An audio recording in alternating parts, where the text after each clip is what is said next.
எங்கள் அன்பு நேயர்களுக்கு இனிய காலை வணக்கம். இது உங்கள் குட் மார்னிங் தமிழா. நான் உங்க கிருஷ்ணா. நான் உங்கள் கண்மணி. நல்ல மனிதர்களோட சகவாசம் என்பது வாசனை திரவியம் போல. அந்த கடை வழியா போய் அதை வாங்கினாலும் சரி வாங்காவிட்டாலும் சரி அந்த நறுமணம் நமக்கு எப்பயுமே இருக்கும். அந்த மாதிரி நல்ல மனிதர்களோடு பழகும்போது உங்களுடைய ஒவ்வொரு நாளும் நல்ல நாளாக அமையும். ரொம்ப அழகான ஒரு கருத்தோட இன்னைக்கு நம்ம நிகழ்ச்சி. விவேகானந்தர் சொன்ன கருத்து இது. இருந்தாலும் அது இப்ப பகிர்ந்தது நீங்க தானே, அதனால அந்த கருத்தை பகிர்ந்ததுக்கு மிக்க நன்றி. சோ நீங்க சொன்ன இந்த கோட் கேட்ட உடனே எனக்கு இன்னொரு கோட் ஞாபகம் வந்துருச்சு. அது என்னன்னு பாத்தீங்கன்னா, உன் நண்பன் யார் என்று சொல், நீ யார் என்று சொல்கிறேன் அப்படின்னு சொல்லுவாங்க. அந்த மாதிரி நம்ம கூட பழகுறவங்க எப்படி இருக்காங்க அப்படிங்கறத வச்சு நம்ம எப்படிப்பட்டவங்க அப்படிங்கறத மத்தவங்களால டிசைட் பண்ண முடியும். சோ முடிஞ்ச அளவுக்கு உங்களுடைய நண்பர்களையும் சரி உறவினர்களையும் சரி நல்ல மனசு இருக்கக்கூடிய நல்லவங்களோட பழகுறது நமக்கும் நல்லது. கரெக்ட். என்னுடைய நண்பன் நீங்க.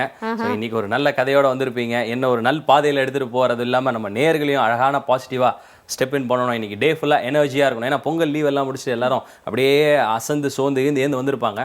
என்ன ஒரு கதை வச்சிருக்கீங்க இன்னைக்கு? என்ன கதைன்னு பாத்தீங்கன்னா ஒரு வள்ளல் பத்தின கதை அப்படின்னு சொல்லலாம். இந்த கதையில பாத்தீங்கன்னா ஒரு மாபெரும் வள்ளல் இருக்காரு. அவர்கிட்ட எனக்கு இது தேவை அப்படின்னு வந்தவங்க கிட்ட வாரி வாரி வழங்கக்கூடியவர். அவங்க எனக்கு போதும் போதும்னு சொல்ற அளவுக்கு கொடுத்துட்டே இருப்பாரு. பொருளும் சரி பொற்காசும் சரி அவரை நம்பி வந்தவங்களை அவர் கைவிடவே மாட்டாரு. சோ அந்த வள்ளலை பாக்குறதுக்காக 3 புலவர்கள் வராங்க. அந்த புலவர்கள் 3 பேருமே பாத்தீங்கன்னா வறுமை கோட்டு கீழே வாடுறவங்க தான். ஸோ அவங்களுக்கு வந்து கண்டிப்பா பொன் பொருள் தேவை அப்படிங்கறதால வள்ளலை பார்க்க வராங்க.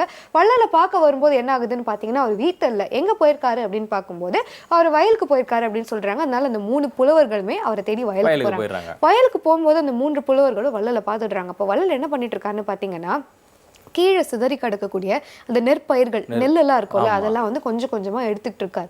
3 புலவர்களுக்கும் ஒரே சந்தேகம்.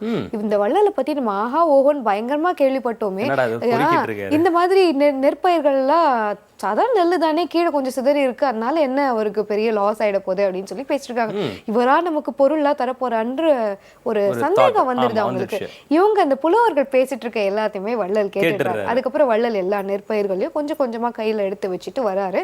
வந்த பிறகு புலவர்களை வரவேற்கிறாரு. வாங்க வீட்டுக்கு போகலாம், எல்லாரும் வந்து சாப்பிடலாம் அப்படின்னு சொல்லி முதல்ல என்ன பண்றாரு, 3 பேருக்கும் 3 பெரிய வாழலைய போடுறாரு. போட்ட பிறகு 3 பேரும் நல்லா சரி நம்ம சாப்பிட்டு கிளம்பிடலாம், எப்படியும் ஒரு பொருள்லாம் கொடுக்க மாட்டாரு, ஏன்னா நெற்பயிரையே இப்படி எடுத்து வச்சுட்டு இருக்கா, நமக்கு பொருள் கொடுக்க போறாரு, நம்ம ஏதோ தப்பான தகவல் யாரோ கொடுத்துருக்காங்க அப்படின்னு நினைச்சு 3 பேரும் சாப்பிட்டு மட்டும் கிளம்பிடலாம் அப்படிங்கிற ஒரு ஐடியால இருக்காங்க. 3 பேருக்கும் இலை போட்டாச்சு. அடுத்து இலையில என்ன வைக்கிறாங்கன்னு பாத்தீங்கன்னா 3 பேரோட இலையிலுமே நிறைய பொற்காசுகள், நிறைய தங்க நகைகள், வைர நகைகள், வைடூரியம், அந்த பொக்கிஷங்கள், அந்த மாதிரியான நிறைய பொற்காசு இதெல்லாம் வைக்கிறாரு. 3 புலவர்களுக்கும் ஒண்ணுமே புரியல. அதெல்லாம் வச்சுட்டு சாப்பிடுங்க அப்படிங்கிறாரு வள்ளல். 3 பேரும் கேட்குறாங்க, என்னங்க இலையில சாப்பாடு வச்சா தானே இங்க சாப்பிட முடியும், இதெல்லாம் எப்படி சாப்பிட முடியும் அப்படின்னு கேட்டப்போ அப்புறம் வள்ளல் சொல்றாரு, இப்ப தெரியுதா நம்ம கிட்ட எவ்வளவு பணம் இருந்தாலும் எவ்வளவு செல்வம் இருந்தாலும் எவ்வளவு நகை இருந்தாலும் மனிதர்களால அதெல்லாம் சாப்பிட முடியாது. சாப்பாடு நெற்பயிர் அப்படிங்கிறது ரொம்ப ரொம்ப ரொம்ப முக்கியம். அது வந்து 2-3 சிந்திருந்தா கூட 2-3 தானே அப்படின்னு சொல்லிட்டு நம்ம விட்டுறக்கூடாது. அந்த ஒவ்வொரு நெல்லுக்கு பின்னாடி ஒரு விவசாயினுடைய உழைப்பு இருக்கு. அதனால அந்த மாதிரி ஒரு சாதம் ஒரு பருக்கை கீழே இருந்தா கூட அது வந்து நமக்கு வந்து நம்ம செய்யற மிகப்பெரிய பாவம் தான் அது. அதனால எதுவுமே ஃபுட் அதுவும் சாப்பாடு எப்பவுமே வேஸ்ட் பண்ணவே கூடாது அப்படின்னு சொன்னப்போ 3 புலவர்களுடைய கண்ணையும் அவர் வந்து திறந்து வச்சுட்டாரு. சோ இந்த கதையில இருந்து நமக்கு என்ன தெரிய வருது, அதாவது நமக்கு தேவையான விஷயங்களை தாண்டி அளவுக்கு அதிகமா ஆசைப்படுறோம், அது வந்து தவறு அப்படின்ற ஒரு விஷயம் இருந்தாலும் நமக்கு அத்தியாவசியமான ஒரு விஷயம் உணவு. அந்த உணவை வந்து இந்த புலவர்கள் வந்து பழிச்சு பேசிட்டாங்க. அது அவர் காதுல விழுந்ததுனால நீங்க வந்து என்கிட்ட தேடி வந்தது பொண்ணு பொருளுக்காக தானே, இந்தாங்க எடுத்துக்கோங்க இதை சாப்பிடுங்க அப்படின்னு சொல்றப்போ அவங்களால சாப்பிட முடியாது. விவசாயிகள் ஒவ்வொரு விவசாயம் பண்ற அந்த சாப்பாடை தான் சாப்பிட முடியும். கரெக்ட். இன்னொரு முக்கியமான விஷயம் வந்து நான் சொல்ல மறந்துட்டேன். அதுக்கப்புறம் அந்த இலைகள்ல வச்சாரு தெரியுமா, அந்த பொற்காசுகள், வைர நகைகள், தங்க நகைகள் எல்லாமே அந்தந்த புலவர் இலையில வச்சது எல்லாமே அந்த புலவருக்கே அவர் திருப்பி கொடுத்துடுறாரு. பொருளும் கொடுத்தாச்சு. அதே நேரத்துல விவசாயம், அதாவது உணவு எவ்வளவு முக்கியம், அந்த ஒரு நெல் மணி இருக்கு இல்லையா, அதை வந்து நம்ம வேஸ்டா நம்ம கருதிடக்கூடாது. அதுக்கு பின்னாடி எவ்வளவு உழைப்பு இருக்கு, அந்த ஒரு நெல்காக நம்ம எத்தனை நாட்கள் நம்ம அது காத்துட்டு இருக்கோம் இல்லையா, அதனால அதை வேஸ்ட் பண்ணக்கூடாது அப்படிங்கிறது தான் இந்த கதையினுடைய கருத்து. அது மட்டும் இல்லாம பிறருக்கு கொடுக்கணும் அப்படிங்கிறதும் இந்த கதையில இருந்து நம்ம கொடுத்து வாழ வேண்டும், கெடுத்து வாழக்கூடாது அப்படின்னு இருக்கு. இந்த கருத்தை நீங்க சொல்றப்போ இந்த மாதிரி ஒரு விஷயங்கள்ல திருவள்ளுவர் இருக்கார் இல்லையா, இது வந்து கேள்விப்பட்ட ஒரு விஷயம். அவருடைய சாப்பாடு சாப்பிடுவாராம் தினம். அந்த சாப்பாடு சாப்பிட்றப்போ சிதறி இருக்கிற அந்த சோற்று பருக்க இருக்கு இல்லையா, அதை எடுத்து மறுபடியும் வாஷ் பண்ணி அலம்பிட்டு மதிய உணவுக்கோ இல்ல இரவு உணவுக்கோ அதை வந்து அப்படியே ஷிஃப்ட் பண்ணி பாராம். அந்த வள்ளல் எங்க இருக்காருன்னு சொல்லுங்க, நானும் ஒரு வாழலையில போய் நிறைய விஷயங்கள் அவர்கிட்ட வாங்கிட்டு வரலாம். ரொம்பவே அழகான ஒரு கதை சொன்னீங்க. இந்த மைண்ட் ரொம்ப ஃப்ரெஷ்ஷா இருக்கக்கூடிய ஒரு கதை. அளவுக்கு அதிகமா ஆசைப்படக்கூடாது, எல்லாருக்கும் கொடுத்து வாழணும் அப்படின்னு. அந்த மாதிரி அழகான ஒரு இசையை உங்களுக்கு நாங்க கொடுக்குறோம், கேட்டு மகிழுங்க.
சரி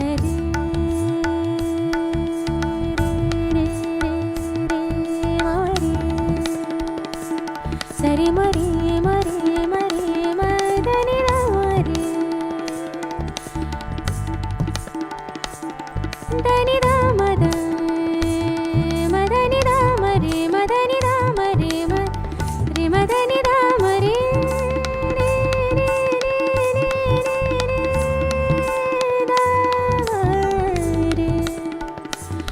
மதனி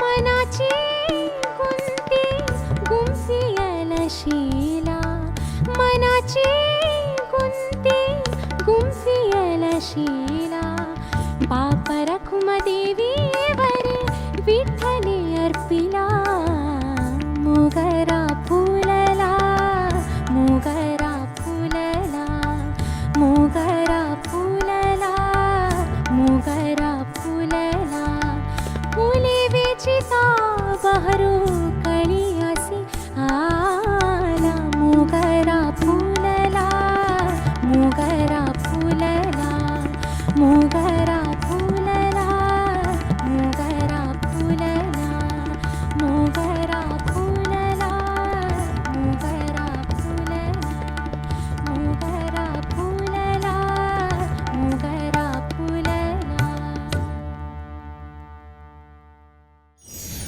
ஸோ நல்ல ஒரு இசையை பார்த்தோம். ஸோ ஒவ்வொரு நாளும் இசை அப்படின்ற ஒரு விஷயம் வந்து ஒவ்வொரு மனிதனுக்குள்ள இருக்கு. அது வந்து இயற்கையான ஒரு விஷயம். இயற்கையிலேருந்து வர்றது தான் இசை. இசை அப்படின்றது வந்து எல்லாத்துலேயுமே இருக்கு. நம்ம பாடல், குழந்தையோட அந்த அழுகை குரல்ல கூட ஒரு இசை இருக்கு. அந்த குழந்தை சிரிக்கிறதா இருக்கட்டும், அது கூட ஒரு மனசை நிறைவூற்றக்கூடிய ஒரு விஷயமா இருக்கும். அது கூட ஒரு இசை தான். அந்த குழந்தையை நாள் ஃபுல்லா பேச விட்டு நம்ம கேட்டோம்னு வச்சுக்கோங்களேன், அதுவே ஒரு மனசாந்தியா இருக்கும்.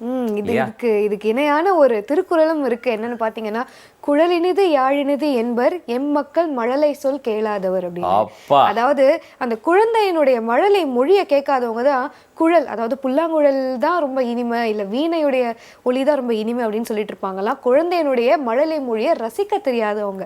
சோ அதாவது நீங்க சொன்னது வந்து முற்றிலும் சரி. ஆமா, ரொம்ப அழகான ஒரு கருத்து சொல்லியிருக்கீங்க. இதே மாதிரி நிறைய கருத்து நாங்க பகிர்ந்துகிட்டே இருப்போம். நிறைய முக்கியமான பகுதிகளும் இருக்கு குட் மார்னிங் தமிழால. அதெல்லாம் பார்க்கறதுக்கு முன்னாடி ஒரு சிறிய இடைவேளை எடுத்துக்கலாம். இது உங்கள் குட் மார்னிங் தமிழா.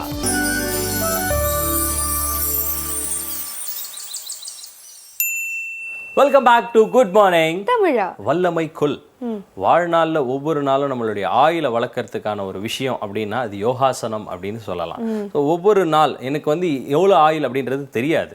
ஸோ அந்த எக்ஸசைஸ் அப்படின்ற விஷயத்த பண்ணுறப்போ ஆரோக்கியமாக இருக்கும். அதை தாண்டின விஷயம் யோகாசனம். மனநிறைவு, அமைதி, கோபம், அறிவு, நோய்கள் இதெல்லாம் குறைஞ்சு நல்ல விஷயங்களை வந்து போகிறப்போ நம்மளுடைய வயசு ஏறினாலும் இறங்கிட்டே இருக்கும் இது மூலியமா. ஆமா, நீங்க சொன்ன மாதிரி ரொம்ப நாள் நம்மளோட உயிரோட நல்ல ஆரோக்கியமா வாழ முடியும். ஏன்னா ரொம்ப நாள் உயிரோட வாழறது முக்கியம் கிடையாது. அந்த ரொம்ப நாள் நம்ம ஆரோக்கியமா சந்தோஷமா வாழணும் அப்படி இல்லையா? அந்த மாதிரி ஆரோக்கியத்தையும் தரும், மன நிம்மதி, சந்தோஷத்தையும் கொடுக்கக்கூடிய ஒரு பயிற்சி எதுன்னு பாத்தீங்கன்னா யோகாசனம் தான். ஸோ இன்னைக்கும் நம்ம வல்லமைக்குள் பகுதியில் ஒரு வித்தியாசமான யோகாசனம் பத்தி தான் பார்க்க போறோம். என்ன அப்படிங்கறத பார்க்கலாம்.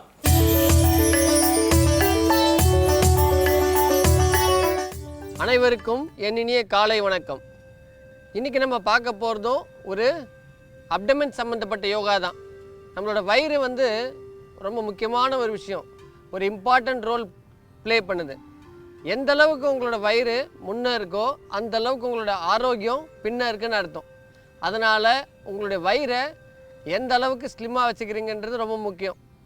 அந்த வகையில் நம்ம இன்றைக்கி பார்க்க போகிறது நவுகாசனம். இந்த ஆசனம் நீங்கள் செய்யும்போது உங்களுடைய மிடில் அப்டமன், லோயர் அப்டமன் ரெண்டுமே குறையும். இப்போ நம்ம அது எப்படி செய்யணுன்றதை பார்க்கலாம். மெதுவாக அப்படியே படுக்கணும். மூச்சை ஹோல்ட் பண்ணக்கூடாது, நார்மல் ப்ரீத்திங்கில் தான் இருக்கணும். அப்படியே படுக்கணும். மறுபடியும் அப்படியே எந்திரிச்சிட்டு ரெண்டு கையை காலில் அப்படி நல்லா டைட்டாக பிடிக்கணும். ப்ரீத்தை ஹோல்ட் பண்ணக்கூடாது, நார்மல் ப்ரீத்திங்கில் இருக்கணும். இந்த யோகாவுக்கு இன்னொரு பேர் கூட இருக்குது, போட் போஸ்டர்னு பேர். இது செய்யும்போது உங்களுடைய லோயர் அப்டமன் நல்லா குறையும். நார்மல் ப்ரீத்திங்கில் இருக்கணும். மூச்சை ஹோல்ட் பண்ணுற மாதிரி இருந்தால் சவுண்டை வெளியில் கவுண்ட் பண்ணுங்க. மெதுவாக ரிலாக்ஸ் பண்ணுங்கள். நீங்கள் மெதுவாக கைகள் எடுங்க. நல்லா டீப் ப்ரீத்திங் பண்ணுங்கள் 2 தடவை. நார்மல் ப்ரீத்திங்கில் பண்ணுறது தான் ரொம்ப எஃபெக்டிவாக இருக்கும். மூச்சை ஹோல்ட் பண்ணிட்டீங்கன்னா உங்களுக்கு வயிறு குறையவே குறையாது. மூச்சை ஹோல்ட் பண்ணாதான் நல்லா வயிறு குறையும். இப்போ பர்ஃபெக்ட் போஸ்டரை பார்த்தோம். சப்போஸ் நம்ம அந்த மாதிரி காலை பிடிக்கவே முடியலன்னா எப்படி பண்ணலான்றது இப்போ நம்ம பார்ப்போம். மெதுவாக அதே மாதிரி பண்ணுங்கள். உட்காருங்க. 2 கைகளை பேக்கில் வைங்க. மெதுவாக இப்போது கையோட சப்போர்ட் இல்லாத கால்களை மட்டும் தூக்கினாலே போதும். கையோட சப்போர்ட் இல்லாத உங்களால் எந்த அளவுக்கு காலை தூக்க முடியுமோ அந்த அளவுக்கு நல்லா ஹைட்டாக தூக்கணும். கால்களை உங்களால் எந்த அளவுக்கு தூக்க முடியுமோ அந்த அளவுக்கு தூக்கிட்டு 20 கவுண்ட் பண்ணணும். நார்மல் ப்ரீத்திங்கில் இருக்கணும். 20 கவுண்ட் பண்ணணும். இதே மாதிரி ஸ்டார்டிங்கில் ஒரு 10 டேஸ் பண்ணுங்கள். 10 கவுண்ட்ஸ் பண்ணுங்கள். அப்படியே ரிலாக்ஸ் பண்ணுங்கள். மெதுவாக டீப் ப்ரீத்திங் பண்ணுங்கள். மறுபடியும் ஒன்ஸ் மோர் பண்ணுங்கள். செய்ய முடியாதுன்றவங்க இதை மாதிரி பண்ணணும். கால்களை நல்லா மேலே தூக்கணும். நல்லா மேலே தூக்கிட்டு நார்மல் ப்ரீதிங். மூச்சை ஹோல்ட் பண்ணக்கூடாது. மெதுவாக ரிலாக்ஸ் பண்ணுங்கள். இன்றைக்கி நம்ம பார்த்த இந்த நௌகாசனம், நவாசனம், போட் போஸ்டர், இது நம்ம பண்ணும்போது அப்டமன் நல்லா குறையும். நம்ம ஏன் டெய்லி அப்டமினல் எக்ஸசைஸ் பார்க்குறோம் அப்படின்னா, டெய்லி ஒரே யோகா பண்ணுறதுக்கு போர் அடிக்கும் இல்லையா? அதனால் நம்ம ஒவ்வொரு நாளைக்கு ஒரு அப்டமினல் எக்ஸசைஸ் செஞ்சால் போதும். அந்த வகையில் நம்ம இன்றைக்கி பார்த்ததை நீங்கள் டெய்லி வீட்டில் பண்ணுவீங்கன்ற நம்பிக்கை இருக்குது. நாளைக்கு வேறு ஒரு யோகாவோட உங்களை பார்க்குறேன். நன்றி, வணக்கம். மிக்க நன்றி விக்ரம் அவர்களே. தினமும் பார்த்தீங்கன்னா நல்ல யோகாசனங்கள் சொல்லி கொடுத்துட்டே இருக்காரு. யோகாசனம் அப்படின்னு பார்க்கும்போது பெரியவங்களுக்கு மட்டும் இல்லாமல் குழந்தைகளுக்கு தேவையான யோகாசனம், இல்லை குறிப்பிட்ட பகுதி இருக்கா, முட்டி வலி இருக்கா, அதுக்கு ஒரு யோகாசனம், இல்லை நீங்கள் உங்களுடைய வெயிட் லாஸ் பண்ணணும்னு நினைக்கிறீங்களா, அதுக்கு ஒரு யோகாசனம், முதுகு வலி இருக்கா, அதுக்கு ஒரு யோகாசனம், தினம் தினம் வேற வேற கேட்டகரியில இருந்து ரொம்ப வித்தியாசமான யோகாசனங்கள் சொல்லி கொடுத்துட்டு இருக்காரு. ஸோ இதெல்லாமே நீங்கள் டெய்லி நோட் பண்ணுறது மட்டும் முக்கியம் கிடையாது. அதை வீட்டில் இருந்தபடி ப்ராக்டிஸ் பண்ணுங்க. Practice makes a man perfect. இல்லை நான் சொல்லலாம்னு வந்து நீங்கள் டக்குன்னு இங்கிலீஷில் எடுத்துட்டீங்க. ஆரம்பத்துலேருந்து திருக்குறள் அது இதுன்னு மிக்க நன்றி விக்ரம் அப்படின்னு ரொம்ப தமிழ் அப்படியே புலமையாவே இருக்கே. ரொம்ப தாய்மொழியாச்சே, தாய்மொழியில பேசுற தப்பு இல்லை இல்லையா? குட் மார்னிங் தமிழாங்க. இது தமிழர்களுக்கான ஒரு விஷயம் அப்படின்றது. தமிழன் அப்படின்னு சொல்றப்ப ரொம்ப நல்ல ஒரு சந்தோஷம் இருக்கும். தமிழர்களுக்கான நிறைய பண்டிகைகள் போன வாரங்கள்லாம் அப்படியே ஜாலியாக போச்சு. நீங்கள் சொன்ன மாதிரி அந்த யோகாசனம் அப்படின்ற விஷயம் வந்து ஒவ்வொரு பகுதிக்கும் நம்ம பண்ணக்கூடிய ஒரு விஷயம். மறுபடியும் சொல்றோம் அப்படின்னு சொல்லி யோசிக்கவே கூடாது. அந்த மூச்சை இழுத்து விடுறது, அந்த டைமிங், அந்த கைடன்ஸ் அதெல்லாம் இல்லாம பண்ணாதீங்க. அதுக்குண்டான ப்ராப்ளம் வந்து பின்னாடி உங்களுக்கு தெரிய வராது, உடனேவே தெரிய வந்துடும். எலும்பு பெசரெல்லாம் இருக்கட்டும், நரம்பு பெசரெல்லாம் இருக்கட்டும், இந்த மாதிரியான விஷயங்கள்லாம் இருக்கும். கரெக்டான கைடன்ஸோட பண்ணீங்கன்னா யோகாசனம் ஒரு அழகான கலை. அடுத்த பகுதி என்ன அப்படின்னு பார்க்கறதுக்கு முன்னாடி ஒரு சின்ன பிரேக் எடுத்துக்கலாம். இது உங்கள் குட் மார்னிங் தமிழா.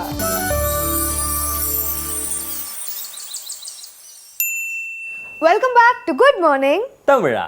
ஸோ பொதுவாகவே நம்ம உணவை மருந்து பகுதியில் ஒவ்வொரு வித்தியாசமான உணவை பற்றி பார்த்துட்டு வரோம். பெரியவங்க என்ன மாதிரி உணவு சாப்பிடணும், டயபெட்டிஸ் இருக்கிறவங்க என்ன மாதிரி உணவு சாப்பிடணும் அப்படிலாம் பார்த்துட்டு வரோம். குழந்தைகள்லேயே பார்த்தீங்கன்னா அவங்க வந்து நிறைய கேட்டகரிஸில் பிரிக்கலாம். அதில் முக்கியமான ஒரு கேட்டகரி என்னன்னு பார்த்தீங்கன்னா அந்த ப்ரீ ஸ்கூல் போகிற குழந்தைகள் இருப்பாங்க. அந்த எல்கேஜிக்கு முன்னாடி அந்த கிண்டர் கார்டன்லாம் சேர்த்து விட்டுருப்பாங்க. அந்த மாதிரி பிளே ஸ்கூல் எல்லாம் போகும்போது என்ன ஆகுதுன்னு பார்த்தீங்கன்னா ஜஸ்ட் அப்போதான் உங்களுக்கு பல்லு முளைச்சிருக்கும். அந்த ஃபுட் ஸ்டைலே அப்போ கொஞ்சம் டிஃப்ரெண்ட்டாக இருக்கும், கொஞ்சம் மாறுதல் ஏற்படும். முன்னாடி வரைக்கும் ஃபுல்லாக மேஷ் பண்ணின ஒரு ஃபுட் சாப்பிட்டுருப்பாங்க. திடீர்னு அவங்களுக்கு நல்ல ரைஸ் ப்ராடக்ட் அந்த மாதிரி கொடுக்கும்போது அவங்களுக்கு வந்து அது சேராம இருக்கலாம். சோ அந்த மாதிரி ப்ரீ ஸ்கூல் பேபிஸ்க்கு என்ன மாதிரி ஃபுட் நம்ம தரணும் அப்படிங்கிறது நிறைய பேருக்கு தெரியாது இல்லையா? ஏன்னா இன்னைக்கு காலகட்டாயத்தில் பார்த்தீங்கன்னா ஃபாதர் மதர் 2 பேருமே வந்து வேலை போனாதான் வந்து லைஃப் வந்து சர்வை பண்ண முடியும் அப்படின்ற ஒரு விஷயம் இருக்கு. அதனால குழந்தைகளை வந்து 2 வயசு 3 வயசுல கொண்டு போய் ப்ரீ ஸ்கூல்ல போட்டுறாங்க. அங்க இருக்கவங்க வந்து எந்த அளவுக்கு அரவணைக்கிறாங்க, எந்த வகையில பாத்துக்கிறாங்க அப்படின்றது சிலருக்கு தெரியும், சிலருக்கு தெரியாமல் கூட இருக்கலாம். நல்ல உணவு வகையில தன் தாய் தந்தையர் கொடுக்குற அளவுக்கு அங்க கொடுக்க முடியாது. ஏன்னா அங்க வந்து ஒரு 10 குழந்தைங்க 20 குழந்தைங்க இருக்கும்போது எல்லாரையும் அவங்க ஒரே மாதிரி பார்ப்பாங்க இல்லையா? அப்ப சிலது கொடுப்பாங்க, சிலருக்கு ஒத்துக்கும், சிலருக்கு ஒத்துக்காது, வாந்தி பண்ணிடுவாங்க. அந்த மாதிரியான விஷயங்கள்லாம் நிறைய இருக்கு. ஸோ ஒரு ப்ரீ ஸ்கூல்ல ஒரு குழந்தைய சேர்த்தோம் அப்படின்னாக்கா நீங்களும் கொடுத்து அனுப்பலாம். இல்லை அங்க இருக்கவங்களும் என்ன மாதிரியான உணவை கொடுத்தா அந்த குழந்தைக்கு நல்லது அப்படின்றத பத்தி தான் உணவே மருந்துல பார்க்க போறோம். என்னன்றதை பார்க்கலாம். இன்னைக்கு இந்த உணவே மருந்தில் நம்ம குழந்தைகள் பிறந்து அவங்க வந்து ஒரு 3 வயசு வரைக்கும் என்ன மாதிரி பொருட்கள்லாம் சாப்பிடலாம், எதெல்லாம் உணவே ஒரு மருந்தாக நம்ம அவங்களுக்கு தரலாம், அந்த மாதிரி விஷயங்கள்லாம் பார்த்துட்டு வரோம். இன்னைக்கு இந்த குழந்தைகள் ஒரு 3 வயசுல இருந்து இந்த ஸ்கூல் கோயிங் அப்படின்னு ஒரு ஸ்டேஜ் சொல்லுவாங்க. தட் இஸ் அது வந்து ஒரு 3 வயசுலேருந்து ஒரு 12 வயசுக்குள்ள அந்த பசங்க மெஜாரிட்டி அவங்களோட ஸ்கூல் கோயிங் அந்த சமயத்தில் என்ன மாதிரி ஃபுட்டு அவங்களுக்கு சாப்பிடலாம், அவங்களுக்கு வந்து என்ன மாதிரி உணவை வந்து கொடுத்தா அது வந்து நல்ல விதத்தில் ஒரு மருந்தாகவே அவங்களுக்கு போய் சேரும், அதான் நம்ம இன்னைக்கு பார்க்க போகிறோம். இதில் முதலாவதாக நான் இன்னைக்கு பேச போகிறது ரொம்ப ஒரு மறந்து போன ஒரு பொருளுங்க, உணவுப் பொருள். அது என்னன்னா தாமரை தண்டு. இந்த தாமரை தண்டு வந்து சிப்ஸாக நிறையா பேர் நம்ம வந்து சூப்பர் மார்க்கெட்லாம் கூட இப்போ விற்க ஆரம்பிச்சிட்டாங்க. அது ஒரு நல்ல சைன்னு நான் சொல்லுவேன். ஏன்னா பசங்களுக்கு இந்த ஸ்டேஜ் உள்ள பசங்களுக்கு இந்த சிப்ஸுனா ரொம்ப பிடிக்கும். அவங்க வந்து எப்படி சிப்ஸுன்னு கொடுத்து எதை கொடுத்தாலும் சாப்பிட்ருவாங்க. இந்த தாமரை தண்டு அப்படின்னு நம்ம பார்க்கும்போது இந்த ஈஸ்ட்ன்னு சொல்லுவோம் இல்லையா, அந்த ஓரியன்டல், தட் இஸ் இந்த சைனா, ஜப்பான் அந்த மாதிரி கண்ட்ரீஸ்லாம் பார்த்தீங்கன்னா தாமரை தண்டை வந்து ஃப்ரெஷ்ஷாகவே அவங்க வந்து கட் பண்ணி நூடுல்ஸோடையோ இல்லாட்டி அவங்க மெயினாக சாப்பிட்றக்கூடிய கிரேவிஸ் அது எல்லாத்துலேயுமே போட்டு சாப்பிடுவாங்க. பட் நம்ம ஊரில் வந்து இந்த பர்டிகுலர் இதை வந்து ஒரு வெஜிடபிளாக நம்ம பார்க்க மாட்டோம். இது வந்து ஒரு சைடில் நம்ம சாப்பிடக்கூடிய விஷயமாக தான் பார்க்குறோம். தட் இஸ் ஒரு வத்தல் டைப்லையோ இல்லாட்டி வந்து அதை வந்து ஒரு மருந்தாகவே நம்ம சாப்பிட்டாலுமே அது எந்த விதத்தில் நல்ல விதத்தில் சாப்பிடலாம் அப்படின்னு தான் நம்ம பார்க்க போகிறோம். இதை ஃப்ரெஷ்ஷாக சாப்பிடும்போது அதில் நிறையா பிரச்சனைகள் என்ன வருதுன்னா, மெயினாக அதில் வந்து நிறையா பாக்டீரியாலாம் அதில் வருது. அது வந்து நம்ம வந்து ஒழுங்காக க்ளீன் பண்ணாமல் சாப்பிட்டுட்டோம்னா அது மூலியமாக இன்ஃபெக்ஷன் வரதுக்கு அதிக வாய்ப்பு இருக்குது. அதனால நம்ம ஊரில் அந்த தாமரை தண்டு வந்து நல்ல விதத்தில் அவங்க எப்படி வளர்க்குறாங்கன்னு நமக்கு தெரியாது இல்லையா. அதனால அவங்க எப்படி வளர்த்தாலும் அதை வந்து காய வச்சு அது வந்து ஆக்சுவலி மோஸ்ட்லி அந்த மோரில் போட்டு ஊற வைப்பாங்க. அதுக்கப்புறமா அதை காய வச்சு அப்படி தான் நம்மளுக்கு வந்து அந்த இதில் நம்மளுக்கு வருது, அந்த பேக்கெட்டில் அவங்க போட்டு விற்கிறாங்க. அந்த மாதிரி வந்து இந்த தாமரை தண்டை இந்த ஸ்டேஜில் பசங்களுக்கு நம்ம ஒரு உணவு வகையாக ஒரு ஸ்நாக்ஸ் மாதிரி கூட கொடுக்க ஆரம்பிக்கலாம். இதில் என்னென்ன மருந்து விஷயம் இருக்குது நம்ம இப்போ பார்க்க போகிறோம். முதல்ல வர வேண்டியது அயனுங்க. இப்போது நான் ஏன் இந்த அயன் பற்றி அதிகம் பேசுகிறேன், இந்த வயசுலேயே நம்ம ஏன் பேசுகிறோம் அப்படின்னு பார்த்தீங்கன்னா, ஒரு 5-6 இயர்ஸ்லேருந்தே இந்த பசங்களுக்கு வந்து அதிக கெமிக்கல் ஒரு கலந்து அவங்க உணவுகள் சாப்பிட ஆரம்பிச்சிடுறாங்க. நம்மளுக்கு ஒரு தெரியாத விஷயம் இதில் என்ன இருக்குன்னா, கெமிக்கல்ஸ் அதிகம் சாப்பிடும்போது இந்த அயனோட அப்சார்ப்ஷன் நம்ம பாடியில் ரொம்ப அதிக அளவில் குறைஞ்சு போகிறது. இதுக்காக இந்த தாமரை தண்டை வந்து நம்ம இந்த வயசுலேயே கொடுக்க ஆரம்பிக்கிறது ரொம்ப நல்லது. இது அவங்க டெய்லி சாப்பிடணும்னு அவசியம் இல்லைங்க. வாரத்தில் ஒரு தடவை அந்த மாதிரி 2 தடவை அட்லீஸ்ட் ஒரு சின்ன பேக்கெட்டில் அதை மோஸ்ட்லி அதை 10-15 பீசஸ் அப்படி இருக்குன்னு வச்சுங்களேன். அதில் ஒரு 2-3 நீங்கள் ஈவன் நார்மல் பொரியலில் பண்ணுறதுலையோ இல்லாட்டி குழம்புல எதில் வேணாலும் நீங்கள் அதை அவங்க போட்டு தரலாம். அந்த வத்தல் டைப்பில் வரதை நம்ம கொஞ்சம் லைட்டாக ஃப்ரை தான் பண்ணணும். அதுக்கு நீங்கள் நல்லெண்ணெய் அந்த மாதிரி நல்ல ஒரு ஆயில் நம்ம உபயோகப்படுத்தலாம். பண்ணிவிட்டு நம்ம வந்து பசங்களுக்கு அந்த ரூபத்தில் தரலாம். இன்னும் சொல்லப்போனால் இந்த தாமரை தண்டில் முதல்ல அந்த அயன் சக்தி நல்ல விதத்தில் நம்ம பசங்களுக்கு போய் சேருது. நான் ஏன் அது சொன்னேன்னு நான் முன்னாடி உங்ககிட்ட சொன்னேன். இந்த கெமிக்கல்ஸ் அதிகம் சாப்பிட்றதுனால அந்த அயனோட அப்சார்ப்ஷன் கம்மியாயிடும் பாடியில். அது வந்து இது பசங்களுக்கு நல்ல விதத்தில் கொடுக்குது. அண்ட் அந்த சோர்வு வந்து நிறையா பசங்களிடையில இந்த காலத்தில் பார்க்குறோம். ஒன்று வந்து ஒபேசிட்டினால அந்த சோர்வு வருது, இன்னொன்று வந்து இந்த அயர்ன் வந்து குறைபாடு இருக்கிறதுனாலே இந்த சோர்வு வருது. இந்த அயர்ன் பற்றி நான் பேசும்போது பெண் குழந்தைகள், தட் இஸ் கேர்ள்ஸ், அந்த ஸ்டேஜில் இருக்கிற கேர்ள்ஸ்க்கு நான் முக்கியமாக ஒன்று சொல்லுவேங்க. தட் இஸ் அந்த 8 வயசுலேருந்து அந்த கேர்ள்ஸுக்கு அவங்களுக்கு அடுத்த ஸ்டேஜ் அவங்க போகணும் இல்லையா, அந்த ஸ்டேஜுக்கு தேவையான அவங்க பாடியில் இருக்கிற சத்துக்கள் வந்து டெவலப் ஆக ஆரம்பிச்சிடும். அந்த சத்துக்களுக்கு நம்ம வந்து இந்த தாமரை தண்டை வந்து நம்ம அயர்ன் சத்து வந்து நம்ம கொடுக்கறது ரொம்ப நல்லது. இந்த தாமரை தண்டோட இன்னொரு நல்ல விஷயம் பார்த்தீங்கன்னா லிவர் கிளீனர். தட் இஸ் அந்த லிவரில் இருக்கிற எல்லா அந்த ஃபேட்டிலிருந்து எல்லாமே அதை க்ளீன் பண்ணி அவங்களுக்கு அது கொடுக்கும். அது வந்து ஒரு நல்ல விதத்தில் அவங்க அதிகமான சீஸு இந்த மாதிரி பொருட்கள்லாம் இந்த ஸ்டேஜில் நம்ம பசங்களை அதிகம் நீங்கள் சாப்பிடக்கூடாது அப்படிலாம் சொல்ல முடியாது. ஸோ அவங்க அந்த மாதிரி சாப்பிட்டா கூட இந்த தாமரைத்தண்டை அவங்களுக்கு நம்ம கொடுக்கலாம். இந்த தாமரைத்தண்டோட இன்னொரு முக்கியமான விஷயம் பார்த்தீங்கன்னா ஃபைபர். ஸோ ஒவ்வொரு இதுலேயுமே ஃபைபர் ரொம்ப அதிக அளவில் இருக்கும், அந்த நாறு சத்து. அதுவும் அந்த பசங்களுக்கு நல்ல விதத்தில் போய் சேரும். ஸோ ஒரு பொருள் அவங்க சாப்பிட்டா கூட இந்த ஒரு பொருளை இத்தனை மருந்து சக்தியோட இன்னும் டேஸ்டியாகவும் அவங்களுக்கு நம்ம கொடுத்தோன்னா அவங்க ரொம்பவே ஆசைப்பட்டு அதை சாப்பிடுவாங்க. அண்ட் அவங்களோட சிஸ்டத்தில் இதை வந்து நம்ம நல்ல விதத்தில் கொண்டு வந்துடலாம். இந்த மாதிரி இன்னும் நிறையா பல நல்ல விஷயங்களை நம்ம இனிமேலும் நாளைக்கு பார்க்கலாம். நன்றி, வணக்கம்.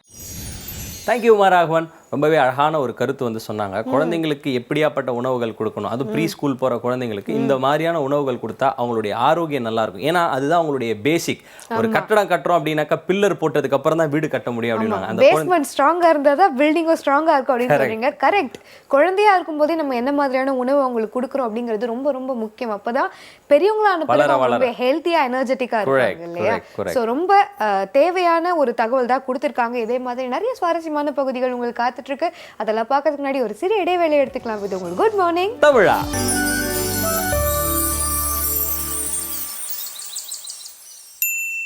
Welcome back to good morning தமிழா. ஸோ இது வந்து டேஸ்டி டு ஹெல்த்தி அப்படின்ற பகுதி வந்து ஒவ்வொரு நாளும் உங்களுக்கு டெலிஷியஸான ஒரு விஷயங்கள்லாம் இருக்கும். இன்னைக்கு வந்து எனக்கு ஒரு விஷயம் பிடிச்ச விஷயம், ரொம்ப எதிர்பார்த்து சாப்பிட்ற விஷயம். நான் சம்டைம்ஸ் வந்து பிரேக்ஃபாஸ்ட்டாக இருக்கட்டும், லஞ்சாக இருக்கட்டும், இல்லை டின்னராக இருக்கட்டும், ஏதாவது ஸ்கிப் பண்ணுறப்போ இந்த விஷயத்தை யூஸ் பண்ணோம் அப்படின்னா உடனே ப்ராப்ளம் இல்லாமல் அந்த ஒரு பேக் வந்து முடிஞ்ச மாதிரி இருக்கும். லைக் வந்து உடம்பு சரியில்லாதவங்களுக்கு வந்து அதை தான் ஃபர்ஸ்ட் ப்ரிஃபர் பண்ணி கொடுப்பாங்க. லைட்டாக அப்படியே வந்திருக்கும்னு நினைக்கிறவங்களுக்கு. ஆமாம், பிரெட்டை பேஸ் பண்ணி தான் டேஸ்டி டு ஹெல்த்தி பகுதியில் ஒரு வித்தியாசமான ஒரு டிஷ்ஷை ரெடி பண்ண போகிறாங்க. யூஸ்வலாக நம்ம ஜூஸ் குடிச்சிருக்கோம், சர்பத் குடிச்சிருக்கோம், ஸ்மூத்தி சாப்பிட்ருப்போம், மில்க் ஷேக் கூட சாப்பிட்ருப்போம். இந்த பிரெட்டை வச்சு இவங்க என்ன பண்ண போறாங்க அப்படின்னு ஒரு கியூரியாசிட்டி உங்களுக்கு இருக்கும். மில்க் ஷேக் பண்ண போறாங்க பிரெட்டை வச்சு. பிரெட் வச்சு மில்க் ஷேக். பிரெட் வச்சு யூஸ்வலாவே நம்ம சாலிட் ஃபுட் சாப்பிடுவோம். உதாரணத்துக்கு பிரெட் ஆம்லெட் சாப்பிடுவோம், இல்ல bread toast, French toast, sandwich அப்படின்னு இது எல்லாமே பாத்தீங்கன்னா சாலிட் ஃபுட்டா இருக்கு. ஆனா பிரெட் வச்சு ஒரு ஷேக்ஸ் பண்ண முடியும் அப்படிங்கிறது வந்து அதுவும் லிக்விட், செமி லிக்விட் இல்லையா ஷேக்? ஆமா, கண்டிப்பா. அதுவும் பியூர் லிக்விட்னு சொல்ல முடியாது. கொஞ்சம் அது செமி லிக்விட் திக்கா இருக்கும். சோ நிஜமாவே கொஞ்சம் கியூரியாசிட்டி வந்து இன்க்ரீஸ் ஆயிட்டே இருக்கு எப்படி பண்ண போறாங்க அப்படிங்கிறது. சோ எப்படி பண்ண போறாங்க அப்படிங்கிறது நம்மளும் பார்த்துடலாம். பிரெட் மில்க் ஷேக் எப்படி, இன்கிரீடியன்ட்ஸ் என்ன, மெத்தட் என்ன அப்படிங்கறத பார்க்கலாம்.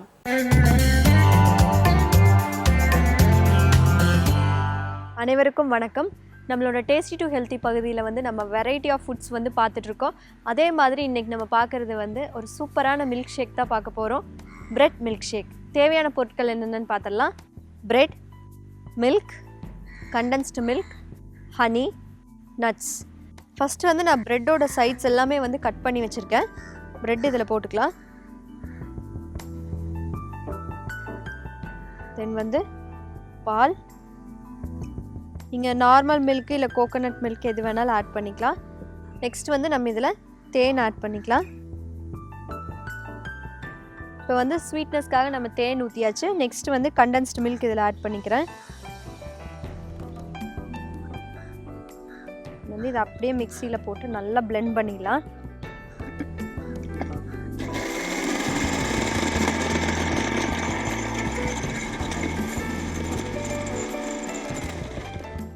பொதுவாகவே வந்து நம்ம ப்ரெட் யூஸ் பண்ணி சாண்ட்விச்சஸ் பண்ணியிருப்போம். அதே மாதிரி வந்து டிஃப்ரெண்ட்டாக இந்த ஜாமு, ஃப்ரூட்ஸ் இதெல்லாம் வச்சு சாப்பிட்ருப்போம். நம்ம இன்றைக்கி வந்து நம்ம பண்ணியிருக்க ப்ரெட் மில்க் ஷேக் வந்து ரொம்பவுமே வித்தியாசமாக இருக்கும். இதை வந்து லைட்டாக சில் பண்ணி சாப்பிட்டிங்கன்னா குடிக்கிறதுக்கு வந்து ரொம்ப டேஸ்டியாக இருக்கும். மேலே வந்து சும்மா நட்ஸ் போட்டுக்கலாம்.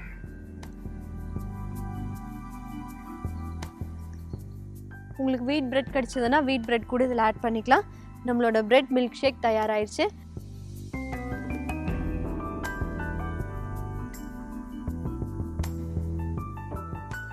நீங்களும் இந்த மில்க் ஷேக்கை வந்து உங்கள் வீட்டில் கண்டிப்பாக ட்ரை பண்ணி பாருங்கள். குழந்தைங்க ரொம்ப விரும்பி சாப்பிடுவாங்க. மீண்டும் நாளை வேறொரு வித்தியாசமான உணவுடன் சந்திக்கிறேன். நன்றி, வணக்கம். நன்றி திவ்யா செந்தில் பிரபு அவர்களே. ஸோ நீங்கள் தமிழில் ஆரம்பித்த மாதிரி நானும் ஓரிரு வார்த்தைகள் அப்படியே தமிழில் போட்டுக்கிட்டேன். பட் நீங்கள் வந்து நான் அதை நோட் பண்ணிகிட்டே இருந்தேன், அவங்க எப்படி செய்கிறாங்க, எப்படி டேஸ்ட்டாக இருக்கும் அப்படின்னு. டக்குன்னு நீங்கள் வந்து டீட்டெயிலாக ஏதோ கலெக்ட் பண்ண மாதிரி தெரியுது. ஏன்னா பயங்கர கியூரியாசிட்டியில் இருந்தீங்க, இது எப்படி தான் இருக்கும் அந்த பிரெட் மில்க் ஷேக் அப்படின்றது. எப்பவுமே பார்த்தீங்கன்னா எல்லாருக்குமே எந்த ஒரு விஷயமே ஷார்ட் அண்ட் ஸ்வீட்டாக இருக்கிறது ரொம்ப பிடிக்கும். இப்போ பிரியாணி பார்த்தீங்கன்னா எல்லாருக்குமே சாப்பிட பிடிக்கும், ஆனால் சமைக்கணும் அப்படிங்கிறப்ப கொஞ்சம் கஷ்டமாக இருக்கும். ஏன்னா அது லாங் ப்ராசஸ். ஆனால் இன்னைக்கு நம்ம எப்பவுமே சொல்கிற டேஸ்டி டு ஹெல்த்தியில் பார்க்குற ஒவ்வொரு டிஷ் அண்ட் ஜூஸ் இல்லை எனி டெசர்ட் ஐட்டமாக இருந்தாலும் ரொம்ப டேஸ்டியாக இருக்கும், ஹெல்த்தியாக இருக்கும். அதெல்லாம் தாண்டி அதோட மெத்தட் வந்து ரொம்ப சிம்பிளான மெத்தடாக இருக்கும். ஒரு 2-3 மினிட்ஸ் நம்ம அந்த டிஷ்ஷை பண்ணிடலாம். அதில் இன்க்ரீடியன்ஸ் பார்த்தீங்கன்னா ரொம்ப கம்மி இன்க்ரீடியன்ஸ் வச்சே செஞ்சிடலாம். ஸோ அது வந்து மிகவும் அட்ராக்ட் பண்ணுது அப்படின்னு சொல்லலாம். ஸோ அதனால ஈஸியாக இருக்கிறதால பார்த்தீங்கன்னா குழந்தைகளுக்கு புரியும். அந்த மிட் ஏஜ்ல இருக்கிற பசங்க கூட அதை ஈஸியாக ட்ரை பண்ணி பார்த்துருவாங்க. ஸோ இன்னும் சுவாரஸ்யமான பகுதிகள் காத்துட்டு இருக்கு. அதெல்லாம் பார்க்கறதுக்கு முன்னாடி ஒரு சின்ன பிரேக் எடுத்துக்கலாம். இது உங்கள் குட் மார்னிங் தமிழா.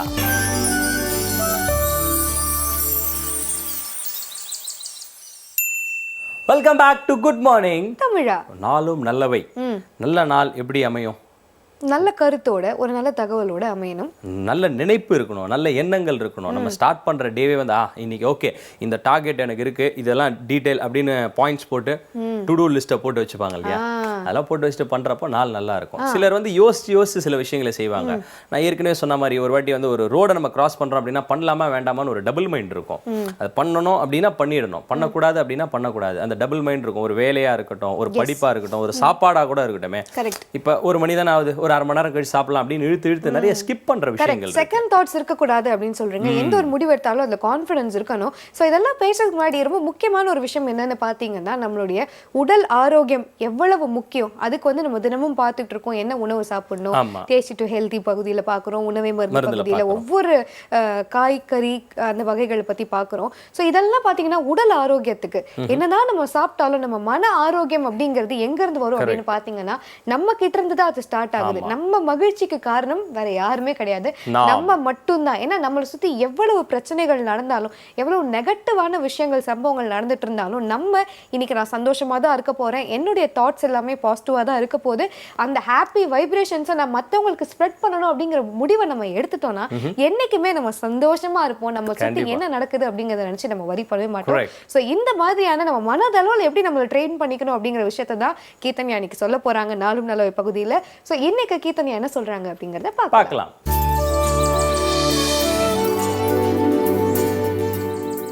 வணக்கம். அழகா தொடங்குற வாழ்க்கையை அழுகையா மாத்திட்டு இருக்கிற சில விளையாட்டுகள், இந்த ஈகோவை பத்தி பேசிட்டு இருக்கிறோம். ஸோ இதனுடைய முதல் 2 ஆட்டத்தை போன 2 எபிசோட்ல பார்த்துருக்கோம். ஒருவேளை நீங்கள் பார்க்கல அப்படின்னு சொல்லிட்டு சொன்னால் ஆன்லைனில் லிங்க் இருக்கும், போயிட்டு பார்த்துட்டு இந்த எபிசோடை திரும்பவும் ஒரு வாட்டி வாட்ச் பண்ணுங்கள். 3வது விளையாட்டு என்ன அப்படின்னு சொல்லிட்டு கேட்டிங்கன்னா, இது ரொம்ப ரொம்ப சுவாரஸ்யமாக நம்ம விளையாடுற ஒரு விளையாட்டு. அது என்னென்னா, நான் சரி. 4வது விளையாட்டு நீ தப்பு. I am right, you are wrong. இதை நல்லா புரிஞ்சுக்கணுன்னா ஒரு எக்ஸாம்பிள் சொல்கிறேன்.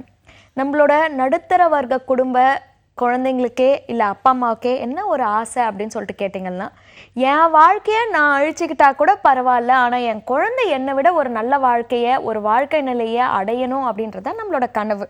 ஸோ இதுக்காக எல்லா முடிவுகளையும் பண்ணுவோம். என்கிட்ட ஒரு குடும்பம் வந்திருந்தாங்க. இவங்க எப்படின்னா, இவங்க மனைவி வந்து கணவனை நச்சரித்து, எங்க நம்ம படிக்கிற இந்த ஸ்கூலில் வந்து ஸ்டாண்டர்ட் ஆஃப் எஜுகேஷன் நல்லாவே இல்லை, நம்ம வந்து இவளை வந்து வேறு ஒரு ஸ்கூலில் போடலாம் அப்படின்னு சொல்லிட்டு, அது கொஞ்சம் காஸ்ட்லி ஸ்கூல், 1 லட்ச ரூபாய் கிட்டத்தட்ட ஃபீஸு. இவங்களுக்கு வந்து அதை கற்ற ஒரு திராணியே கிடையாது. இருந்தாலும் பரவாயில்ல, குழந்தை படிப்புக்காக பண்ணலான்னு சொல்லிட்டு அந்த பொண்ணு 8ஆம் கிளாஸ் படிச்சுட்டு இருந்தது. அதை வந்து எடுத்துகிட்டு வந்து இந்த ஸ்கூலில் சேர்க்குறாங்க. 9ஆம் கிளாஸ் ஆரம்பிக்குது. ஒரு 6 மாதம் போகுது. ஸ்கூல்லேருந்து ஃபோன் வருது, இந்த மாதிரி நீங்கள் வந்து எங்களை மீட் பண்ணுங்கன்னு சொல்லிட்டு பிரின்சிபல் கூப்பிடுறாங்க. கூப்பிட்டா ஒரே கம்ப்ளைண்ட்டு. என்ன கம்ப்ளைண்ட்டுன்னா, இந்த பொண்ணு வந்து இந்த வயசில் லவ் பண்ணுறதெல்லாம் தப்பு கிடையாது, இப்போ நம்ம லவ் பண்ணலன்னா வேறு எப்போ லவ் பண்ணுவோம் அப்படின்லாம் எல்லாருக்கிட்டையும் சொல்லின்னு இருக்குதுங்க. அது இல்லாமல் ஒரு பையனை வந்து 2000 ரூபாவை காசு எடுத்துகிட்டு வர சொல்லியிருக்குது. அவன் வேறு அவங்க வீட்டில் போயிட்டு கேட்டிருக்கான், காசு இல்லை அப்படின்னு இருக்காங்க. அவங்க அப்பா பாக்கெட்லேருந்து எடுத்துகிட்டு வந்துட்டான். இப்போ வந்து கேட்குறான், எப்படி உனக்கு காசு வந்துச்சு, நீ ஏன் எடுத்துகிட்டு வந்த அப்படின்னு சொல்லிட்டு கேட்டால், இவ தான் எடுத்துகிட்டு வர சொன்னா அப்படின்னு சொல்லிட்டு சொல்கிறான் அப்படின்னு சொல்லிட்டு சொன்னாங்க. இதை கேட்ட உடனே அந்த அப்பாவுக்கு வந்து பிபி அப்படியே தலைக்கு தெரிச்சுது. அங்கேயே பிரின்சிபல் ரூம்லேயே, அதுக்கு தான் சொன்னேன் உங்ககிட்ட, அப்போவே சொன்னேன் இந்த ஸ்கூல் மாற்றுற பிஸ்னஸ்லாம் வேலைக்கே ஆகாது, நீ ஏன் மாற்றின அப்படின்னு சொல்லிட்டு அங்கே ஒரே சத்தம் போட்டு இந்த பொண்ணை கூப்பிட்டு வந்துட்டு ஸ்கூல்லேருந்து, அதுக்கப்புறமா ஸ்கூல்லேருந்து சொன்ன மாதிரி ஒரு வார்த்தை சொல்கிறாரு, இந்த மாதிரி ஸ்கூலில் உன்னை சஸ்பெண்ட் பண்ணிட்டாங்க, நீ இன்னும் வந்து ஒரு வாரத்துக்கு ஸ்கூலுக்கு போக முடியாதுன்னு. ஸ்கூலில் சஸ்பெண்டே பண்ணல, ஆனால் இவர் சொல்லிட்டார். சொல்லிட்டு அந்த பொண்ணு அப்படி போன உடனே கணவனும் மனைவியும் அவ்வளோ ஒரு பீக்கு விவாதம். என்னன்னா, நீ நல்ல அம்மா கிடையாது, நீ உன் பொண்ணை கவனிச்சிருக்கணும்ல, நீ கவனிக்காததுனால தானே இவ இப்படி போறா அப்படின்றது. இந்த அம்மா சொல்கிறாங்க, என்னை எப்படி நீ நல்ல அம்மா இல்லைன்னு சொல்லிட்டு நீ எப்படி சொல்லுவ, நீ மாத்திரம் ஏதாவது நல்லது பண்ணியிருக்கிறியா, உனக்கு சொல்கிறதுக்கு என்ன அருகத்தை இருக்குது என்ன நல்ல அம்மா இல்லை அப்படின்னு சொல்லிட்டு. உடனே இவர் சொல்கிறாரு, நான் அப்போத்துலேருந்து சொல்லின்னு இருக்கிறேன், நீ வேலைக்கு போவாத, நீ வேலைக்கு போனேன்னா பசங்களை பார்க்க முடியாதுன்னு நான் சொல்கிறேன்ல, நீ வேலைக்கு போகிறன்ற திமிரில் தானே போனேன் அப்படின்றார். இப்போது இங்கே பார்த்தீங்கன்னா, இந்த சம்பவம்ன்றது இந்த குடும்பத்தில் வந்திருக்கிறது யாரை வச்சு வந்திருக்குன்னா, இந்த பொண்ணை வச்சு வந்திருக்குது. உங்கள் குடும்பத்தில் வேறு எதாவது வச்சு வரலாம். ஒரு சண்டைக்கும் பின்னாடியும் பார்த்தீங்கன்னா ரொம்ப குவிக்காகவே நம்ம என்ன பண்ணணும் அப்படின்ற அந்த டிஸ்கஷன் மாறி நான் ரைட்டு நீ தப்பு, இல்லை அந்த சைடில் என்னை எப்படி தப்புன்னு சொல்லுவேன், நான் தான் ரைட்டு நீ தப்பு அப்படின்னு இந்த ரைட்டு ராங்குன்ற விவாதத்துக்கு போயிடும். இந்த ரைட்டு ராங்குக்கு பின்னாடி என்ன இருக்குது அப்படின்னு சொல்லிட்டு கேட்டிங்கன்னா அங்கே இருக்கிறது இந்த ஈகோ தானே. தன்னோட கருத்தை எவ்வளோக்கு எவ்வளோ சரின்னு நிரூபிக்க முயற்சிக்குதோ அந்த அளவுக்கு அடுத்த மனுஷனோட ஒரு கருத்தை வந்து தவறுன்னு நிரூபிக்கிறதுக்காக இந்த ஈகோ வந்து ரொம்பவே போராடும். இது பார்த்தீங்கன்னா நான் சரி அப்படின்ற அந்த ஒரு விவாதம் இல்லை, நம்மளோட மூளையை தான் மட்டுப்படுத்தும். எப்படின்னு சொல்கிறதுக்கு ஒரு இது சொல்கிறேன்னு பார்த்துக்கோங்க. ஒரு யூஸ்வலாக பார்த்தீங்கன்னு வச்சுக்கோங்களேன், ஒரு வேளை நீங்கள் வந்து காலையில் அவசரமாக கிளம்பிட்டு இருக்கிறீங்கன்னு வச்சுக்கோங்க, உங்களுக்கு வந்து ஒரு இம்பார்ட்டண்ட் ஃபைலை வந்து எப்படி இன்றைக்கி எடுத்துகிட்டு போயிட்டே இருக்கணும் அப்படின்ற மாதிரி. ஸோ அந்த ஃபைலை எடுத்து டேபிள் மேலே வைக்கிறீங்க. அப்போன்னு பார்த்து உங்கள் ஒய்ஃப் வந்து உங்ககிட்ட ஏதோ பேச்சு கொடுக்குறாங்க, இந்த மாதிரி ஏதோ ஒரு பிரச்சனையை பற்றி சொல்கிறாங்க. இம்மீடியட்டாக நீங்கள் அந்த பிரச்சனையை பற்றி பேசுகிறீங்க, அது பேசுகிற ஒரு இதில் வந்து அப்படியே கிளம்பி போயிடுறீங்க. எதுக்காக அன்னைக்கு போகணுமோ அந்த இம்பார்ட்டன்ட் ஃபைலை வீட்டில் விட்டுட்டு போயிட்டீங்கன்னு வச்சுக்கோங்க. அன்னைக்கு சாயந்தரம் திரும்பி வந்துட்டு நீங்கள் டிப்பிக்கலாக என்ன சொல்லுவீங்க? அங்கே என்ன சண்டை வரும்? நான் அதை எடுத்துகிட்டு போயிருந்திருப்பேன், நீ கரெக்டாக அந்த டைமில் பேசினதுனால தான் நான் மறந்து போயிட்டேன் அப்படின்னு சொல்லிட்டு பழியை யார் மேலே போடுவோன்னா, அப்போ யார் பேசினாங்களோ அது ஒய்ஃபாக இருக்கட்டும் குழந்தைங்களா இருக்கட்டும், அது மேலே போட்டுட்டு நான் கரெக்டு, நீ மட்டும் இல்லைன்னா நான் இதை செஞ்சுருந்துருப்பேன். இந்த மாதிரியான ஒரு மைண்ட் செட்டு எவ்வளோ காமெடியான மைண்ட் செட் கொஞ்சம் யோசிச்சு பாருங்கள். வாழ்க்கையில் பொறுப்பை வந்து அடுத்தவன் தலை மேலே, பழியை வந்து அடுத்தவன் தலை மேலே போடுறவன் என்னைக்காவது உருப்பட முடியுமா? அன்னைக்கு அந்த சுச்சுவேஷனில் உண்மையில் பார்த்தீங்கன்னா ஆமாம் என் கவனக்குறைவு, இது ஏன் வேலை, ஏன் பொறுப்பு, நான் மறந்து போனது ஏன் தப்பு அப்படின்ற அந்த புரிஞ்சுக்கிற பக்குவம்ன்றது இன்றைக்கி எத்தனை பேருக்கு இருக்குது? இம்மீடியட்டாக நான் பண்ணியிருந்திருப்பேன், ஏன் பண்ணலன்னா உன்னால் பண்ணல.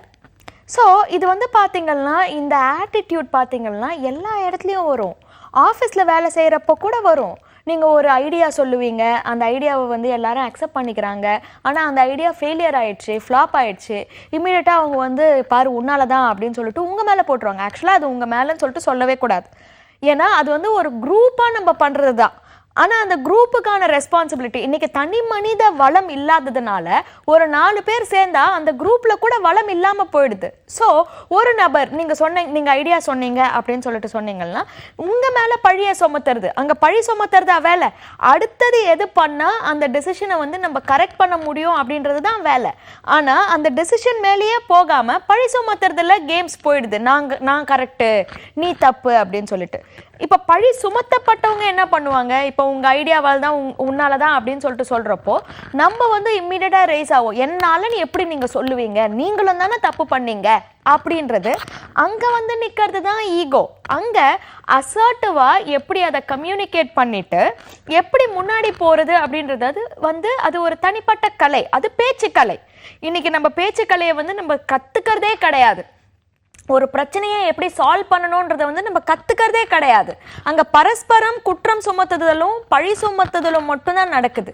இந்த குற்றம் சுமத்துதல், இந்த பழி சுமத்துதல், அது ஒரு குடும்பமாக இருந்தாலும் சரி, இல்லை ஒரு பெரிய நிறுவனமாக இருந்தாலும் சரி, அங்கே அடியில் அஸ்திவாரமாக நிற்கிறது என்னன்னா அந்த அடையாளம்.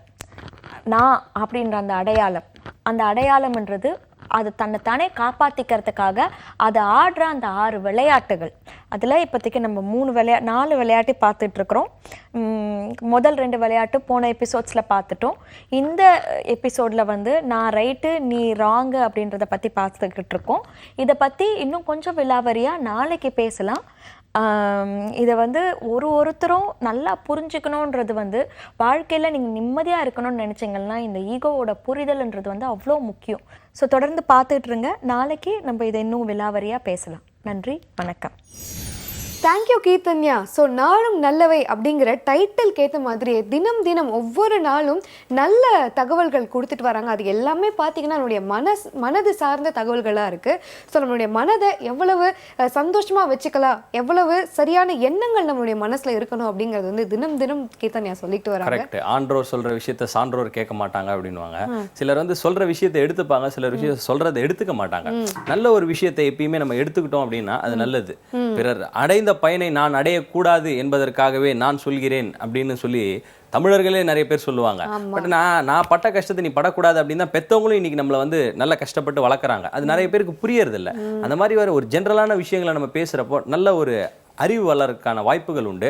இந்த மாதிரி தினம் தினம் நிறைய விஷயங்களை உங்களுக்காக நாங்கள் ஷேர் பண்ணிக்கிட்டு இருக்கோம்.